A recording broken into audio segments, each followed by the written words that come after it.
السلام علیکم ورحمۃ اللہ وبرکاتہ۔ آج ہم سورہ بقرہ کی آیت نمبر 33 سے دیکھیں گے اور اس کی تفسیر بھی دیکھیں گے۔ تو اپنا سبق شروع کرتے ہیں آج کا۔ اعوذ باللہ من الشیطان الرجیم، بسم اللہ الرحمن الرحیم۔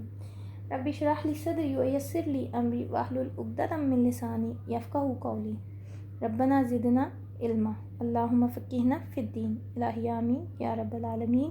آیت نمبر 33 سورہ بقرہ۔ قال یا آدم، اللہ تعالیٰ نے فرمایا اے آدم علیہ السلام ان کو ان کے نام بتلا دو۔ جب آدم علیہ السلام نے ان کو ان چیزوں کے نام بتلا دیے تو اللہ نے کہا کہ میں نے تمہیں نہ کہا تھا کہ میں آسمان اور زمین کے غیب کو جانتا ہوں اور ان کو بھی جو تم ظاہر کرتے ہو اور مخفی رکھتے ہو۔ اب یہاں پہ کل ہم نے جہاں چھوڑا تھا تھوڑا سا پیچھے چلے جاتے ہیں کہ اللہ تعالیٰ نے جب فرشتوں سے کہا کہ میں زمین میں اپنا خلیفہ بنانے والا ہوں، تو فرشتوں نے اللہ تعالیٰ سے کہا تھا کہ کیا آپ ایسے کو خلیفہ بنائیں گے جو زمین میں فساد مچائے گا اور خون بہائے گا۔ کیونکہ فرشتوں نے یہ بات کیوں کہی تھی؟ کیونکہ انسانوں سے پہلے زمین میں جنات آباد تھے اور انہوں نے زمین میں بہت زیادہ خون ریزی اور فساد برپا کیا ہوا تھا۔ تو اسی کو دیکھتے ہوئے فرشتوں نے کہا تھا کہ اللہ تعالیٰ سے کہ آپ کیا اب انسان کو جب دنیا میں اپنا خلیفہ بنائیں گے تو پھر وہ بھی دنیا میں ایسے ہی فساد مچائے گا اور خون بہائے گا۔ تو آگے سے اللہ تعالیٰ نے کہا تھا کہ جو کچھ میں جانتا ہوں وہ تم نہیں جانتے۔ پھر اللہ تعالیٰ نے آدم علیہ السلام کو کچھ چیزوں کے نام سکھلائے، پھر ان چیزوں پر فرشتوں کو حاضر کر کے تو اللہ تعالیٰ نے فرشتوں سے پوچھا کہ یہ کیا ہے، تو انہوں نے فرشتوں نے کہا کہ ہم نہیں جانتے، ہم تو وہی جانتے ہیں جو آپ نے اللہ تعالیٰ نے ہمیں جتنا علم دے رکھا ہے۔ اس کے بعد آدم علیہ السلام سے کہا تو انہوں نے ان چیزوں کے نام بتا دیے۔ تب اللہ تعالیٰ نے فرشتوں سے کہا کہ کیا میں نے تمہیں نہیں کہا تھا کہ جو میں جانتا ہوں وہ تم نہیں جانتے، اور غیب کی باتیں بھی میں جانتا ہوں اور جو تم ظاہر کرتے ہو اور چھپاتے ہو وہ بھی میں جانتا ہوں۔ اب یہاں پہ تو اتنی بات ہو گئی، ٹھیک ہے۔ دوسرا پھر جب آگے اللہ تعالیٰ فرماتے ہیں کہ وہ اذ قلنا للملائکۃ اسجدوا، اور جب ہم نے فرشتوں سے کہا کہ آدم علیہ السلام کو سجدہ کرو تو سوائے ابلیس کے سب نے سجدہ کر دیا۔ اس نے تسلیم نہ کیا اور تکبر کیا اور کافروں میں شامل ہو گیا۔ اب یہ جو سجدہ یہ وہ سجدہ نہیں تھا جو سجدہ ہم نماز میں اپنے اللہ کے آگے کرتے ہیں، یہ سجدہ تعظیمی تھا۔ یہ سجدہ جو ہے پہلی شریعتوں میں جائز تھا۔ یہ سجدہ تعظیمی جو ہے حضرت یوسف علیہ السلام کو ان کے والدین ان کے بھائیوں نے بھی کیا تھا جب وہ مصر آئے تھے ان کے پاس۔ یہ ہم سورہ یوسف میں پڑھیں گے۔ سجدہ تعظیمی جو ہے پہلی شریعتوں میں اس کی اجازت تھی، لیکن اب شریعت محمدی میں سجدہ تعظیمی کی بھی اجازت نہیں ہے۔ ہر طرح کا سجدہ جو وہ صرف اللہ تعالیٰ کے لیے ہے۔ تو بہرحال اللہ تعالیٰ نے جب فرشتوں سے کہا تو فرشتے جو ہیں وہ تو سجدے میں گر گئے، لیکن ابلیس نے انکار کر دیا۔ اب ابلیس نے کیوں انکار کیا؟ اس نے تسلیم نہ کیا۔ اس نے کیا تسلیم نہ کیا؟ اس نے اس بات کو تسلیم نہ کیا کہ میں تعظیمی سجدہ جو ہے، یعنی میں اس بات کو مان لوں کہ انسان مجھ سے افضل ہے، ٹھیک ہے۔ اور اس نے تکبر کیا۔ تکبر کیا کیا؟ اس نے اللہ تعالیٰ سے کہا تھا کہ میں آگ کا بنا ہوا ہوں، یہ مٹی کا بنا ہوا ہے، اور وہ مٹی کے مختلف فیزز جو ہے نا وہ ہم آگے جب تفسیر ہوتی جائے گی تو بتائیں گے۔ وہ 7 طرح کی مٹی تھی۔ بہرحال تو شیطان نے یہی کہا کہ یہ ایک بدبودار غار مٹی سے بنا ہوا ہے، تو کیا میں ایسے کو سجدہ کروں؟ میں تو آگ کا بنا ہوا ہوں، آگ جو ہے وہ مٹی سے زیادہ افضل ہے۔ تو اس نے انکار کر دیا۔ اس بات کا تکبر جو ہے نا اس کی یہاں پہ بات ہو رہی ہے اور کافروں میں شامل ہو گیا۔ تو آپ یہ دیکھ لیجئے کہ شیطان نے ایک سجدہ نہیں کیا تھا ابلیس نے، تو وہ کافروں میں شامل ہو گیا تھا۔ حالانکہ شیطان جو ہے، جو ابلیس ہے، وہ جنات میں سے تھا اور اس نے اللہ تعالیٰ کی بہت زیادہ عبادت کی تھی، اتنی عبادت کی تھی کہ اس کا مقام جو اللہ تعالیٰ نے اتنا بلند کر دیا کہ اس کو فرشتوں میں شامل کر دیا تھا۔ لیکن کیا صرف ایک سجدہ جو ہے اور تکبر، اس کی بنیاد پہ اللہ تعالیٰ نے اس کو مردود ٹھہرا دیا، قیامت تک وہ مردود ہے۔ اور پھر آپ یہ بھی دیکھ لیجئے کہ ہم اپنے اللہ کی کتنی مانتے ہیں، ہم کتنی دفعہ نماز پڑھتے ہیں اور اللہ تعالیٰ ہمیں، یعنی اذان ہوتی ہے، مؤذن جو ہے وہ اذان دیتا ہے، ہم اذان سنتے ہیں اور ہم نماز کے لیے نہیں اٹھتے، ہم کہتے ہیں ابھی پڑھ لیں گے، ابھی پڑھ لیں گے۔ تو پھر کیا یہ اللہ کا فضل نہیں ہے کہ اللہ تعالیٰ اس کے باوجود ہماری پکڑ نہیں کرتے؟ یہ ہمارے اللہ کا ہم پہ فضل ہی ہے، یہ اس کے رحمان ہونے کی دلیل ہے۔ یہ دیکھ لیجئے آپ کہ یہ اس کے رحمان ہونے کی دلیل ہے، جو وہ مہربان ہے، وہ اس پہ بھی مہربان ہے جو اس کی عبادت کرتا ہے، اس پہ بھی مہربان ہے جو اس کی عبادت نہیں کرتا، ٹھیک ہے۔ تو ہمیں کوشش کرنی چاہیے کہ ہم ایسے اعمال سے بچیں جو ہمارے اللہ کو برے لگیں۔ ہمیں اپنے اللہ تعالیٰ کے احکامات اس قرآن کو جب سننا ہے تو اس پہ فوراً سمینا و اطعنا کہنا ہے، یعنی ہم نے سن لیا اور ہم نے عمل کیا، ہم نے اطاعت کی، ہم نے اس میں آگے سے کہہ لیں کہ وہ نہیں کرنا کہ یہ ایسا کیوں ہے اور ویسا کیوں ہے، یا ایسا کیوں نہیں ہے، یا یہی بات جو ہے یہ تکبر میں آ جاتی ہے. اور یہ دیکھ لیجئے کہ ابلیس کی صرف اس بات پہ وہ مردود ٹھہرایا گیا تھا. آگے اللہ تعالیٰ فرما رہے ہیں وَقُلْنَا يَا آدَمُ اسْكُنْ، اور پھر ہم نے کہا اے آدم علیہ السلام تم اور تمہاری بیوی دونوں جنت میں رہو اور جہاں سے چاہو جی بھر کے کھاؤ، البتہ اس درخت کے پاس نہ پھٹکنا ورنہ تم دونوں ظالموں میں شمار ہوگے. اب یہاں پہ بات ہو رہی ہے کہ پہلے تو اللہ تعالیٰ نے یہ کیا کہ انسان کو علم جو ہے اس کی بنیاد پر برتری دے دی، ٹھیک ہے، پھر اس کے بعد اس کو سجدہ تعظیمی کروا دیا، وہ بھی برتری ہو گئی. اب تیسری برتری یہ کہ اللہ تعالیٰ نے اس کو جنت میں رہنے کی اجازت دے دی، ٹھیک ہے. تو شیطان کو یہ بات بہت گراں گزری، بہت بری لگی کہ اس کی وجہ سے میرے ساتھ اتنا سب کچھ ہوا ہے. وہ جتنا مکالمہ ہے نا وہ یہ واقعہ قرآن میں مزید بھی 2-3 کافی دفعہ یہ نہیں کیا آیا ہے، تو اور زیادہ ڈیٹیل سے آیا ہے. یہاں تو صرف اتنی بات ہے، لیکن بہرحال مختصراً یہ کہ اللہ تعالیٰ سے شیطان نے یہی کہا تھا جب شیطان نے ابلیس نے سجدے سے انکار کر دیا تھا، تو اللہ تعالیٰ سے شیطان نے یہی کہا تھا کہ آپ مجھے قیامت تک مہلت دیں، میں انسانوں کو بہکاؤں گا. تو اللہ تعالیٰ نے کہا تھا کہ میں آپ کو مہلت دے دیتا ہوں جب تک ٹھیک ہے جو تیرے بندے ہوں گے وہ بہک جائیں گے اور میں جہنم کو تجھ سے اور ان سب سے بھر دوں گا، اور جو میرے بندے ہوں گے وہ راہ راست پر رہیں گے، وہ صراط مستقیم پر رہیں گے. اب اس کے بعد شیطان تو جنت سے نکالا گیا. اب شیطان جو اس کو یہ گراں گزرا تھا کہ اس آدم علیہ السلام کی وجہ سے مجھے جنت سے نکالا گیا ہے، چنانچہ وہ اسی اس میں لگ گیا کوشش میں کہ کسی نہ کسی طرح آدم علیہ السلام کو بھی جنت سے نکلوانا ہے مجھے.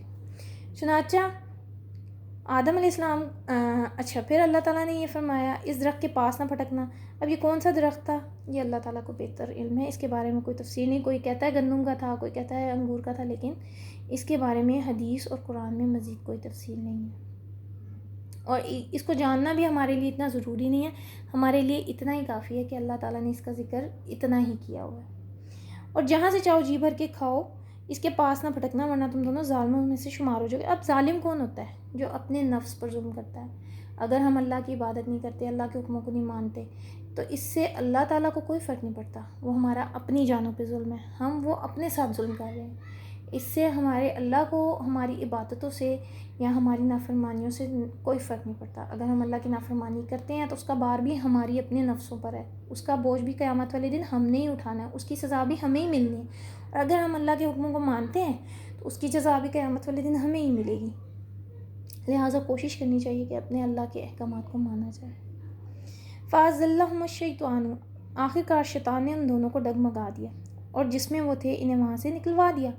تب ہم نے کہا کہ تم سب یہاں سے نکل جاؤ اور تم سب ایک دوسرے کے دشمن ہو اور تمہیں ایک وقت معین تک زمین میں رہنا اور گزر بسر کرنا ہوگا. اب یہاں دیکھ لیجئے شیطان نے ان دونوں کو ڈگمگایا، دونوں کو بہکایا ہے. ورنہ کہا یہ جاتا ہے کہ حوا علیہ السلام نے آدمی کو جو آدم علیہ السلام کو بہکایا تھا اور انہیں پھل کھلوا دیا تھا. اللہ تعالیٰ خود فرما رہے ہیں کہ ان دونوں کو بہکایا تھا. اس لیے جس بات کا علم نہ ہو وہ نہیں کہنا چاہیے. ہر بات میں عورت کو بہتان دینا کہ عورت نے جو ہے حضرت حوا علیہ السلام نے جو ہے وہ ان کو نکلوا دیا تھا، یہ غلط ہے. اللہ تعالیٰ خود فرما رہے ہیں کہ شیطان نے ان دونوں کو بہکایا تھا. اور کیا بہکایا تھا؟ شیطان نے کہا تھا کہ یہ جو درخت ہے نا اس کا پھل کھانے سے ہمیشہ کی زندگی ہے، موت نہیں آئے گی. کیونکہ اللہ تعالیٰ نے تمہیں اس لیے منع کیا تھا کیونکہ جب تم لوگ جنت میں نئے آئے تھے تو تم لوگوں کا جسم جو ہے وہ کمزور تھا اور وہ اس قابل نہیں تھا کہ اس کی طاقت برداشت کر سکتا ہے. لیکن کیونکہ اب کچھ عرصہ تم لوگ یہاں پہ رہ چکے ہو تو اب تم لوگ اس کی طاقت برداشت کر سکتے ہو، لہٰذا یہ پھل کھا لو. جس کے نتیجے میں کیا ہوا؟ اللہ تعالیٰ نے ان سب کو وہاں سے نکلوا دیا. اب انہیں تم سب یہاں سے نکل جاؤ. یہاں سے کیا مراد ہے؟ یہاں سے مراد حضرت آدم علیہ السلام، حضرت حوا علیہ السلام اور شیطان تینوں ہیں، ابلیس بھی ہے یعنی کہ. اور یہاں پہ یہی بات ہو رہی ہے کہ اللہ تعالیٰ نے کہا تھا، اب دیکھ لیجئے نا، شیطان نے آدم علیہ السلام سے دشمنی کی، ان کو وہاں سے نکلوا دیا. تو تب اللہ تعالیٰ فرما رہے ہیں کہ تم سب قیامت تک ایک دوسرے کے دشمن ہی ہو. یعنی شیطان جو وہ ہمیشہ آدم علیہ السلام کا دشمن رہے گا، اور اولاد آدم کا بھی جو ہے وہ دشمن ہی رہے گا شیطان، کیونکہ اس نے اللہ تعالیٰ سے وعدہ کیا ہوا ہے کہ میں ان سب کو بہکاؤں گا. میں نے اب بھی آپ کو بتایا کہ اس نے پہلے ہی اللہ تعالیٰ سے مہلت مانگی ہے کہ میں قیامت تک ان سب کو بہکاؤں گا. چنانچہ شیطان کی بات جو ہے آپ دیکھ لیجئے کہ آپ جب اپنے اللہ کے حکموں کی نافرمانی کرتے ہیں تو آپ کس کی بات مان رہے ہیں. آپ پھر اللہ کے بندے نہیں رہتے، آپ پھر شیطان کے بندے بن رہے ہوتے ہیں۔ اس لیے کوشش کرنی چاہیے کہ اپنے اللہ کے حکموں کو سنتے ہی مان لیا جائے۔ اللہم جعلنا منہم، اللہ تعالیٰ ہمیں ایسے لوگوں میں شامل کر دے۔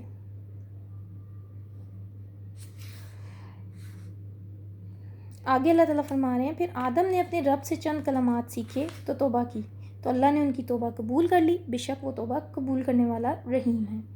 اب یہاں بھی یہ تھا کہ جب وہ جنت سے نکل گئے تو آدم علیہ السلام کو اپنی اس کا بھی یعنی اپنے گناہ کی پشیمانی بھی ہوئی، انہیں افسوس بھی ہوا، لیکن انہیں سمجھ نہیں آ رہی تھی کہ میں یعنی اللہ تعالیٰ سے توبہ کس طرح کروں، میں کیا کچھ ایسا کروں کہ اللہ تعالیٰ مجھے معاف کر دیں۔ تو اللہ تعالیٰ نے ہی یہ جو چند کلمات تھی کون سے تھے، یہ چند کلمات کا ذکر جو ہے یہ قرآن پاک میں سورہ الاعراف میں ہی آیا ہے کہ اللہ تعالیٰ نے کلمات جو سکھائے تھے وہ یہ تھے، ربنا ظلمنا انفسنا وان لم تغفر لنا وترحمنا لنکونن من الخاسرین، کہ اے رب ہم اپنی جانوں پر ظلم کر بیٹھے ہیں، اگر تو ہمیں معاف نہیں کرے گا اور ہم پر رحم نہیں فرمائے گا تو ہم خسارہ پانے والوں میں سے ہو جائیں گے۔ جب انہوں نے یہ کہا تو اللہ تعالیٰ نے ان کی توبہ قبول کر لی، بے شک اللہ تعالیٰ توبہ قبول کرنے والا اور رحم کرنے والا ہے، بے شک۔ اب یہ دیکھ لیجئے، اللہ تعالیٰ نے ان کی توبہ قبول کر لی۔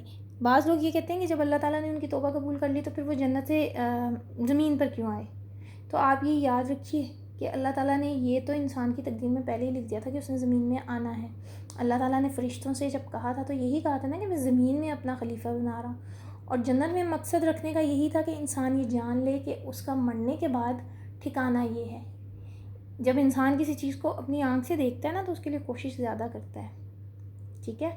تو جنت دکھانے کا مقصد یہی تھا کہ انسان ان نعمتوں کو اور اس جنت کو دیکھ لے اور اس کی کوشش میں، اس کی خواہش میں نیک اعمال کرے اور اللہ تعالیٰ کی فرما برداری کرے۔ اس سلسلے میں ایک حدیث ہے، میں آپ کو وہ سناتی ہوں، اس کے بعد انشاءاللہ تعالیٰ ہم باقی اپنا کل دیکھیں گے۔ حضرت ابو ہریرہ رضی اللہ تعالیٰ عنہ کہتے ہیں کہ آپ صلی اللہ علیہ وسلم نے فرمایا کہ ایک دفعہ آدم علیہ السلام اور موسیٰ میں ملاقات ہوئی تو موسیٰ علیہ السلام آدم سے کہنے لگے، تم ہی تو ہو جنہوں نے سب لوگوں کو مصیبت میں ڈالا اور جنت سے نکلوا دیا۔ آدم علیہ السلام نے جواب دیا، تم وہ موسیٰ ہو جسے اللہ تعالیٰ نے اپنی رسالت کے لیے چنا اور خاص کر اپنی ذات کے لیے برگزیدہ کیا اور تم پر توریت نازل فرمائی۔ موسیٰ علیہ السلام نے فرمایا، ہاں۔ تب آدم علیہ السلام نے فرمایا، کیا تم نے توریت میں یہ نہیں پڑھا کہ اللہ نے یہ امر میری تقدیر میں میری پیدائش سے پہلے لکھ دیا تھا؟ موسیٰ نے جواب دیا، ہاں، یہ بات تو توریت میں موجود ہے۔ پھر حضرت صلی اللہ علیہ وسلم نے فرمایا کہ اس طرح آدم علیہ السلام موسیٰ علیہ السلام پر دلیل میں غالب آ گئے۔ یہ بخاری کی حدیث ہے۔ اس سلسلے میں تھوڑی سی اور بھی تفسیر ہے، چھوٹی سی بات میں آپ کو جاتے جاتے بتا دوں کہ جب کہا جاتا ہے کہ تقدیر میں لکھا گیا تو پھر انسان کوشش کیوں کرے؟ تو آپ آگے قرآن میں ہی پڑھیں گے کہ اللہ تعالیٰ نے سب انسانوں کی جو تقدیریں ہیں نا وہ لوہے محفوظ میں لکھی ہوئی ہیں، ٹھیک ہے؟ اور اللہ تعالیٰ یہ قرآن میں ہی ہے کہ اللہ تعالیٰ اس میں تقدیریں لکھتا اور مٹاتا رہتا ہے۔ تب بھی تو ہمیں ہمارے نبی کریم صلی اللہ علیہ وسلم نے جو دعائیں سکھائیں اس میں یہ دعا بھی ہے نا کہ یا اللہ میں تجھ سے بری تقدیر سے بھی تیری جو ہے وہ پناہ چاہتا ہوں، ٹھیک ہے؟ تو اللہ تعالیٰ جو ہے وہ دعا جو ہے وہ تقدیر کو بدل دیتی ہے، یہی بات ہے۔ اگر ایسا نہ ہو تو پھر اللہ تعالیٰ نے انسان کو دعا مانگنے کا جو ہے وہ طریقہ نہ بتایا۔ اور ایک ضروری بات یہاں پہ یہ جو توبہ کے کلمات ہیں، ویسے تو اللہ تعالیٰ سے توبہ جن بھی الفاظ میں کی جائے اللہ تعالیٰ دلوں کے حال جانتے ہیں، اللہ تعالیٰ توبہ قبول فرماتے ہیں، لیکن کیونکہ یہ توبہ کے الفاظ اللہ تعالیٰ نے خود اپنے بندے کو سکھائے تھے، اس لیے جب ان الفاظ میں توبہ کی جاتی ہے، ان الفاظ میں اللہ سے معافی مانگی جاتی ہے تو اس بات کی یعنی کہ زیادہ امکان ہوتا ہے، یا اس بات کی پورا امکان ہوتا ہے کہ اللہ تعالیٰ انشاءاللہ تعالیٰ اپنے بندے کی توبہ قبول فرما دیں گے۔ ہم نے آج آیت نمبر 37 کر لی ہے، کل ہم اس سے انشاءاللہ آگے دیکھیں گے۔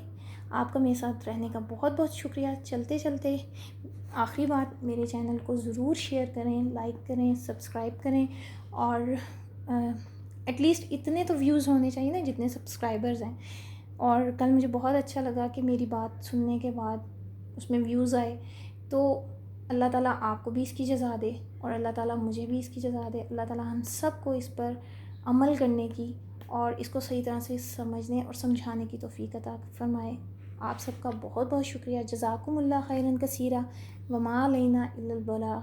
سبحانک اللہم و بحمدک، اشہد ان لا الہ الا انت، نستغفرک و نتوب الیک۔ السلام علیکم ورحمۃ اللہ وبرکاتہ۔